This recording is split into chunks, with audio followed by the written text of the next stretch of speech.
안녕하세요. 사연을 부탁해입니다. 오늘의 사연을 소개하겠습니다. 마트에서 쇼핑을 하다 복숭아를 보자마자 남편이 중얼거리듯 말했어요.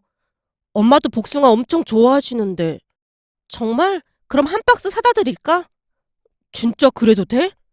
그래도 되냐니? 그게 무슨 소리야? 아니, 요즘은 효자아들 인기 없다며. 그런 말을 너무 많이 듣다 보니까 당신 눈치 보여서 그렇지. 눈치 볼 일도 많다. 누가 보면 가수원을 통째로 사다 드리는 줄 알겠네. 어이가 없어 제가 피식 웃고 있었는데요. 남편이 눈치를 보며 다시 말을 꺼냈습니다. 그게 그동안 형이랑 형수님이 이런 걸로 허구한 날 다투다 보니까 나도 모르는 사이에 눈치를 보게 되더라고. 형도 결혼 초에는 이것저것 사서 자주 본가에 왔었는데 그것 때문에 형수님이랑 미친 듯이 다투고 거의 발길을 안 하더라고. 형님이 막 그랬단 말이야? 말도 마. 우리 엄마가 복숭아를 엄청 좋아해서 여름이면 내내 복숭아를 드시거든. 그래서 아버지 살아계셨을 때는 매일 복숭아를 사오셨을 정도였어. 그러다 보니 우리 형제도 여름만 되면 습관처럼 복숭아를 사게 되더라고. 복숭아만 보면 좋아서 어쩔 줄을 몰라 하는 엄마가 떠오르니까. 근데 형수님이 대놓고 화를 냈다고 하더라고. 뭐라고 했다는데? 그 뭐라더라? 남자들은 결혼만 하면 효자 코스프레를 하느냐고 언성까지 높여가면서 형한테 뭐라고 했더나 봐. 그때 집안이 발칵 뒤집어지는 바람에 형이 형수님 눈치를 많이 보더라고. 그게 뭐 대수라고 그 난리를 치는 건지 모르겠네. 아무튼 난 상관없으니까 사다 드리고 싶으면 사다 드려. 우리 엄마도 혼자 지내시다 보니까 난 어머님도 안쓰럽고 우리 엄마도 안쓰럽고 항상 좀 그렇더라고. 말만이라도 정말 고마워. 남편 눈시울이 붉어져 있었는데요. 평소 남편은 많이 감성적인 편으로 주변 사람들을 잘 챙기곤 했습니다. 그런 자상한 모습에 결혼을 결심하기도 했고요. 그렇게 잘 익은 복숭아를 종류별로 사서 시댁에 갔는데 우리를 보자마자 시어머님이 활짝 웃으며 반겼습니다. 피곤할 텐데 뭐하러 왔어? 혹시 밥 먹었니? 아니요, 아직 식사 전이에요. 저는 김치만 있어도 잘 먹는데 밥 좀 얻어먹을 수 있을까요? 잘 됐다. 나도 식사 전인데 그럼 같이 식사하자. 근데 무슨 복숭아를 종류별로 사왔어? 어머님 복숭아 엄청 좋아하신다고 해서 사와봤어요. 내가 복숭아를 참 좋아하긴 하지. 냄새가 아주 좋구나. 잘 먹을게. 저도 밥 잘 먹을게요. 라며 주방으로 들어갔더니 뭔가를 준비하고 계셨던 모양으로 반찬통에 이것저것들이 잔뜩 담겨져 있었습니다. 어머님, 이건 다 뭐예요? 혹시 어디 가시는 거예요? 그게 말이야. 사실은 첫째네가 내일 캠핑을 간다는데 같이 가자고 하더구나. 형님이랑 아주버님이 캠핑을 엄청 좋아한다고 들은 것 같아요. 제가 신기한 듯 반찬통에 담긴 것들을 둘러보고 있었는데요. 남편이 믿을 수 없다는 듯이 다시 물었습니다. 엄마, 혹시 형이 같이 가자고 한 거야? 어? 그게 네 형수가 같이 가자고 전화를 했더구나. 형수님이 먼저 전화를 했단 말이야? 이상하네. 형수님이 그런 생각을 할 사람이 아닌데. 넌 무슨 말을 그렇게 하고 있어? 아니, 그동안 형수님이 한 게 있으니까 그렇지. 남편이 제 눈치를 보고 있었는데요. 시어머님 또한 제 눈치를 보며 어찌할 바를 몰라 했지만 잠시 후 식사를 하는 내내 시어머님이 캠핑 이야기를 했습니다. 네 이모도 윤준애랑 자주 캠핑 다니잖니. 처음에는 귀찮다고 하더니 요즘은 캠핑 가기 전에 더 신나한다니까. 요즘은 텐트도 좋은 걸로 하나 사서는 혼자 척척 친다지 뭐니. 이모 원래 집에서 나오는 거 싫어했잖아. 그랬지. 근데 요즘은 캠핑에 맛이 들려서는 언제 가나 기다리더라니까. 가서 손주들이랑 무슨 게임도 하고 불멍인가 뭔가도 하고 그런다고 어찌나 자랑을 하던지 나도 한번 가봤으면 했거든. 근데 네 형수가 전화를 해줘서 얼마나 고마웠는지 모른다. 잘 됐네요. 가셔서 즐거운 시간 보내고 오세요. 맛있는 것도 많이 드시고요. 그래서 내가 가서 먹으려고 이것저것 좀 준비해봤어. 참, 오늘 니들이 사온 복숭아도 가져가도 되겠지? 당연하죠. 경치 좋은 곳에서 재미있게 지내다 오세요. 남편과 제가 진심을 담아 말을 하고는 집으로 돌아왔는데요. 집에 들어서자마자 남편이 꺼림칙하다는 듯이 입을 열었습니다. 아무리 생각해봐도 뭔가가 이상해. 당신은 아까부터 뭐가 그렇게 이상하다는 거야? 아니, 형수님 성격에 절대로 먼저 캠핑 같이 가자고 연락할 사람이 아니거든. 근데 엄마한테 먼저 전화해서 캠핑을 가자고 했다잖아. 이건 무슨 꿍꿍이가 있는 게 분명하다니까. 난 당신이 좀 이해가 안 돼. 형님 성격에 그런 결심을 했다고 하면 고맙다는 생각을 해야 하는 거잖아. 근데 뭘 의심까지 하고 그래. 내가 오죽하면 그러겠어. 그동안 형수님이 한 게 어마어마했으니까 그렇지. 그래도 형님이 큰맘 먹고 모시고 가려고 하는 것 같은데 그냥 감사하게 생각해. 그리고 아주버님께 기름값이라도 하라고 돈 좀 보내드리고. 그럼 그럴까?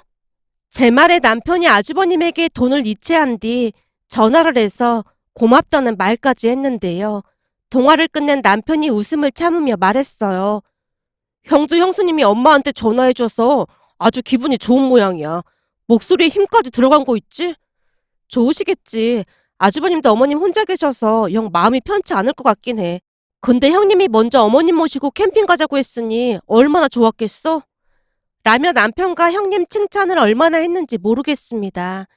사실 형님과 아주버님은 캠핑 마니아로 한 달에 몇 번씩 캠핑을 다니곤 했어요. 하지만 그에 비해 우리는 캠핑 쪽으로는 문외한이기도 했고 관심이 없었기에 놀러가면 호텔이나 펜션을 자주 이용하는 편이었습니다. 시어머님도 캠핑에 관심이 없었지만 시이모님이 어찌나 자랑을 많이 하시던지 조금씩 캠핑에 관심을 갖기 시작했습니다. 그렇게 다음날 시어머님은 캠핑을 가셨고 우리는 별 생각 없이 하루를 지냈는데요. 다음날 오후쯤 휴대폰이 울려서 보니 형님이었습니다. 네, 형님. 캠핑 잘 다녀오셨어요? 동서, 나 동선의 아파트 밑에 와 있는데 혹시 차 한잔할 수 있을까? 밑에 오셨다고요? 그럼 올라오시지 그러셨어요. 집에 서방님 있을 거 아냐. 불편하니까 잠깐만 내려올래? 아, 네. 라며 전화를 끊고는 약속 장소로 나갈 준비를 했는데 남편이 의아한 표정으로 물었어요. 뭐야, 형수님이야? 형님이 잠깐만 내려와 보라고 하네. 형은 안 오고 형수님만 맞단 말이야? 그러게. 나도 좀 이상하긴 한데 우선 내려가 볼게. 형님이 말한 한 카페로 들어갔는데요. 형님이 활짝 웃으며 반기다 물었습니다. 동서, 우리 캠핑 간다고 돈을 보냈다며? 그게 어머님 모시고 가신다고 해서 죄송하기도 하고 감사하기도 하고 그래서요. 제가 쑥스러운 듯 웃고 있자 형님이 대수롭지 않게 입을 열었습니다. 하긴 앞으로 어머님 입에서 다시는 아들 며느리랑 여행 가자는 말 안 나올 테니까 나한테 고마워하긴 해야겠지. 네? 그게 무슨 말씀이세요? 혹시 캠핑 가서 무슨 일 있었던 거예요? 이제는 캠핑이 문제가 아니라 다시는 동선애랑 우리한테 여행 같이 가자는 말 안 할 거니까 나한테 밥 한번 사야 해. 라며 형님이 어깨를 우쭐하며 상기된 표정으로 있었던 일을 빠짐없이 말했는데요. 내가 캠핑을 좋아하게 된 이유가 우리 부모님도 캠핑을 좋아해서였거든. 그러다 보니 그동안 우리 친정 식구들이랑 캠핑을 자주 다녔건 말이야. 그런데 어느 날부터 남편이 조금씩 투덜대더라고. 아, 혹시 어머님 모시고 캠핑 안 간다고 아주버님이 불만이었던 거예요? 그래. 남자들은 결혼만 하면 효자가 된다더니 어머님이 불쌍하다면서 처가 가족들하고만 다니는 게 불만이라고 계속 말하더라고. 그래서 내가 계획을 좀 생각해보고 짰거든. 아, 어머님 모시고 캠핑 갈 계획이요? 그 계획이 맞긴 한데 동서가 생각하는 그런 계획은 아니고 어머님 입에서 다시는 캠핑 얘기 못 나오게 하는 계획이라고 해야 할까? 네? 그게 무슨 말이에요? 그러니까 한마디로 어머님 입에서 두 번 다시 자식들하고 여행 가고 싶다는 얘기 나오지 않게 하려고 철저히 계획했다고. 뭘 어떻게 계획을 했단 말이에요? 형님이 너무나 아무렇지도 않게 말하는 모습에 소름마저 돋았기에 대화를 나누는 것 자체가 많이 불편했습니다. 하지만 형님은 아랑곳하지 않고 말을 이어갔습니다. 아침에 어머님 모시러 갔더니 뭘 잔뜩 준비해 놓으셨더라고. 무슨 프라이팬에 삼겹살에 야채에 음료수 불고기까지 아이스박스에 잔뜩 넣어 놓으셨더라고. 그거 보고 완전 기겁했다니까. 다 준비해 주신 건데 좋은 거 아니에요? 물론 우리 친정에서 준비해준 거라면 다 가지고 갔을 텐데 그걸 싹 다 들고 가면 나중에 또 따라온다고 하겠더라고. 그래서 짐만 된다고 싹 다 놓고 왔어. 아주버님이 옆에 있었으면 기분 나쁘지 않았을까요?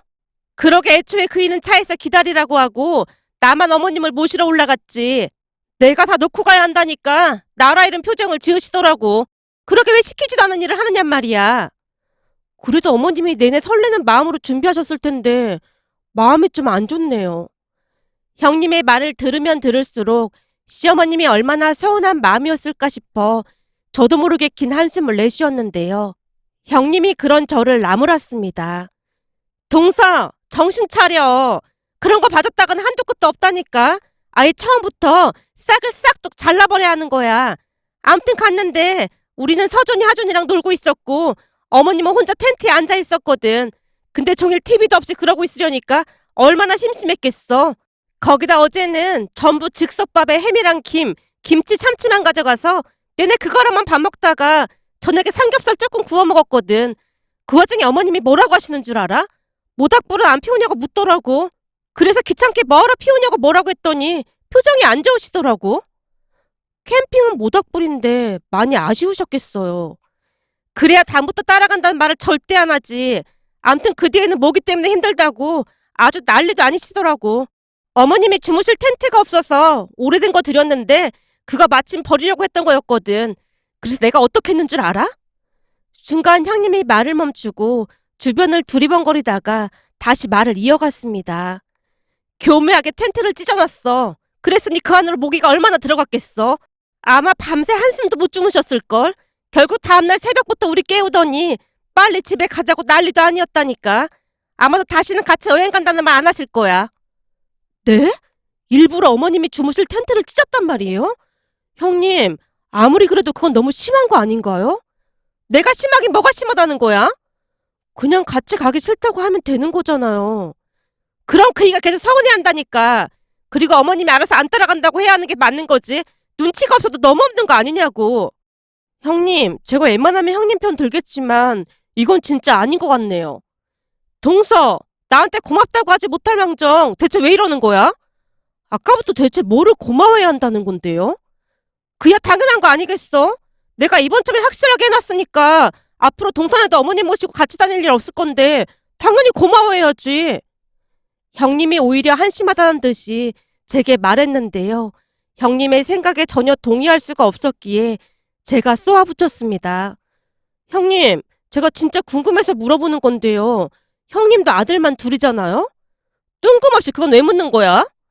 그럼 나중에 형님도 시어머니가 될 건데 며느리들이 형님처럼 그러면 어떻게 할 건데요? 그랬다간 아주 아작을 내버려야지. 형님, 옛말에 뿌린 대로 거둔다는 말이 있잖아요. 그렇게 살다가는 형님도 나중에 똑같이 자식들한테 팽당할걸요? 사실 그동안 형님이 시댁과 거리를 두고 지낸다는 생각만 했었는데 오늘 들어보니 진짜 너무 놀라워서 말이 안 나오네요. 어머님이 캠핑 가려고 얼마나 준비를 하셨는데 차라리 같이 가자는 말을 하지를 말지 그랬어요. 동서! 사람을 왜 그렇게 나쁜 사람으로 만들어? 괜히 착한 척 하지 말고 나한테 고마우면 고맙다고 말을 해. 형님은 생각했던 것보다 더 대단한 사람으로 도무지 대화가 되질 않았습니다. 결국 그날 얼굴만 붉힌 채 헤어졌고 저는 남편과 함께 시댁으로 향했는데요.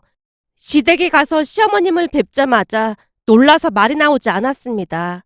얼굴부터 온통 모기 물린 자국이 한두 군데가 아니었으니까요. 어머님, 괜찮으신 거예요? 난 괜찮다. 엄마, 모기를 얼마나 물린 거야? 병원 가봐야 하는 거 아니야? 모기 물렸다고 누가 병원에를 가? 갔다가 웃지는 않으면 다행이지. 어머님, 그럼 저희가 가서 약이라도 사올게요. 주말인데 문 연 약국이 있나 모르겠다. 요즘은 한두 군데 정도는 문 열더라고요. 잠시만 기다리세요. 라며 문을 연 약국을 찾았고 급히 연고를 사서 시어머님께 발라드렸는데요. 내내 참고만 계셨던 것인지 제가 연고를 발라드리자 그제서야 서러운 마음이 들었던 것인지 갑자기 폭풍 눈물을 흘리셨어요. 그 모습에 남편이 어리둥절해 있었고 제가 어머님을 달래드린 뒤 입을 열었습니다. 어머님, 배고픈데 같이 식사해요. 혹시 반찬 남겨놓은 거 있으세요? 그냥 집에 다 두고 가서 그대로 있을 거야. 잘 됐네요. 그럼 그걸로 같이 식사해요. 주방으로 가서 식사 준비를 했고 시어머님이 여전히 풀 죽은 표정으로 앉아 있었는데요. 식사를 하면서 조금씩 나아지는 듯해 보였습니다. 잠시 후 집에 돌아와서 남편에게 형님 이야기를 어렵게 꺼냈어요. 알고 보니 형님이 일부러 그랬다고 하더라고. 사실은 나도 그러고 싶지 않았는데 도저히 안 되겠다 싶어서 형님 말 녹음까지 해놨거든. 대체 형수님이 뭐라고 했길래 그래? 이게 참 중요한 문제라 혹시나 내 감정이 들어가면 안 될 것 같으니까 내가 녹음한 내용 당신이 직접 들어봐. 라며 휴대폰에 녹음된 것을 재생시켰고 시간이 갈수록 남편 눈이 커져갔습니다. 다 듣고 난 남편이 아주버님께 전화를 한다고 난리를 쳤지만 제가 조용히 말렸어요. 지금 전화하면 어머님이랑 내가 엄청 곤란해질 수도 있잖아. 그리고 당신 지금 너무 흥분한 상태야. 우선은 조금 더 생각해보고 나중에 얘기하던지 하자.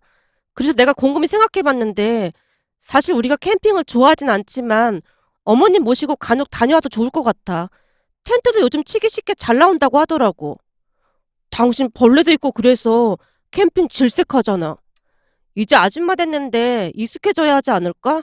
힘들면 처음에는 글램핑 같은 곳 예약해서 다녀와도 좋을 것 같아. 요즘은 다 준비해준다고 하더라고. 제 말에 남편이 고맙다며 눈물을 글썽였는데요. 아마도 형님의 악마 같은 행동에 큰 충격을 받은 듯 해 보였습니다. 그뒤 우리는 시어머님을 모시고 글램핑을 다니다가 조금씩 재미가 들렸고 나중에는 텐트를 하나 사서 이모님네 캠핑에 합류까지 했습니다. 같이 가면 배울 게 한두 가지가 아니었거든요. 그렇게 우리는 조금씩 캠핑에 익숙해져 갔고 형님은 시댁에 잘 찾아오지도 않았는데 오겠다고 해도 시어머님이 오지 말라고 피하기까지 했습니다. 그 바람에 형님은 더욱 신이 난 듯 해 보였고요. 그러던 어느 날은 시어머님이 먼저 말을 꺼냈어요. 이번 주 주말에 캠핑 가기로 했잖니. 내가 반찬은 싹 다 준비할 테니까 아무 걱정하지 마라. 알겠어요, 어머님. 저번에 숯불에 생선 구워 먹으니까 아주 맛있더라고요. 이번에도 구워 먹을까요? 그렇지 않아도 내가 준비할 참이야. 아주 맛이 기가 막히긴 하더구나. 그리고 내가 맛있는 와인도 한 병 준비해놨다. 캠핑 가서 먹는 와인 맛이 아주 기가 막히더구나. 그리고 말이야, 사부인도 혼자 계시는데 같이 가는 건 어떻겠니? 시어머님이 어렵게 엄마 이야기를 꺼내는 모습에 제가 멈칫했는데요. 사실 제가 대학에 입학할 무렵 부모님이 이혼을 했는데 이혼을 결심하기 전 엄마가 우리 남매에게 미안한 듯 말했습니다. 엄마도 참을 만큼 참았는데 니들 둘 다 대학 들어갔고 이제는 좀 편히 살고 싶구나. 이해해 줄 거지? 우리 벌써부터 이혼 찬성한다고 했잖아. 이제부터 엄마 인생 살아. 그동안 할머니부터 고모까지 진짜 해도 해도 너무했어. 물론 가장 큰 문제는 아빠지만 말이야. 니들이 충격받을까 봐서 내가 미리 얘기하는 건데 사실 우리 이혼하면 니들 아빠 바로 재혼할 거야. 엄마가 어찌나 미안한 듯 말을 하고 있던지 짜증이 밀려올 정도였습니다. 아빠는 가부장적인 사람으로 집안의 모든 대소사를 엄마에게 챙기도록 했고 정작 당신은 밖으로 돌아다니기 바빴는데요. 이전부터 여자 문제를 일으킨 적이 한두 번이 아니었습니다. 결국 엄마는 아빠와 이혼을 한 뒤 홀로 지냈고요. 다행히 아빠한테 이미 여자가 있었던 모양으로 이혼은 쉽게 진행됐습니다. 이혼을 해준다는 조건으로 아빠가 상당 부분 재산도 엄마에게 많이 넘겨줬으니까요. 그 뒤 엄마는 거의 하루 종일 집에서만 지냈는데요. 워낙 고생을 많이 하다 보니 집 밖으로 나오기를 거부했습니다. 그러다 보니 시어머님이 먼저 엄마를 걱정하고 챙기는 듯 해 보였어요. 시어머님 마음 씀씀이에 감사한 마음이 들어 제가 대답했어요. 그럼 제가 엄마한테 한번 물어볼게요. 그래, 사람 많지 않은 곳에 가서 그냥 불멍하고 올 거라고 부담 갖지 마시라고 해라. 이제는 나도 캠핑에 조금 익숙해져서 잘 대접할 수 있을 것 같거든. 어머님, 말씀만으로도 정말 감사해요. 얘는 네가 고맙긴 뭐가 고마워. 오히려 내가 고맙지. 시어머니랑 같이 다니기 불편할 텐데 항상 잘 챙겨줘서 고맙구나. 시어머님이 눈물까지 훔치며 감사 인사를 했는데요. 그동안 형님에게 받은 서름이 많다 보니 더욱 그렇지 않았나 싶었습니다. 그 뒤에 형님은 거의 발길조차 하지 않았고 아주버님과 조카들만 왕래를 하고 있었으니까요. 그렇게 우리는 친정엄마까지 모시고 캠핑을 갔고 시간 가는 줄 모르고 즐거운 시간을 보내다 왔습니다. 오랜만에 활짝 웃는 엄마의 모습에 저도 기분이 많이 좋았거든요.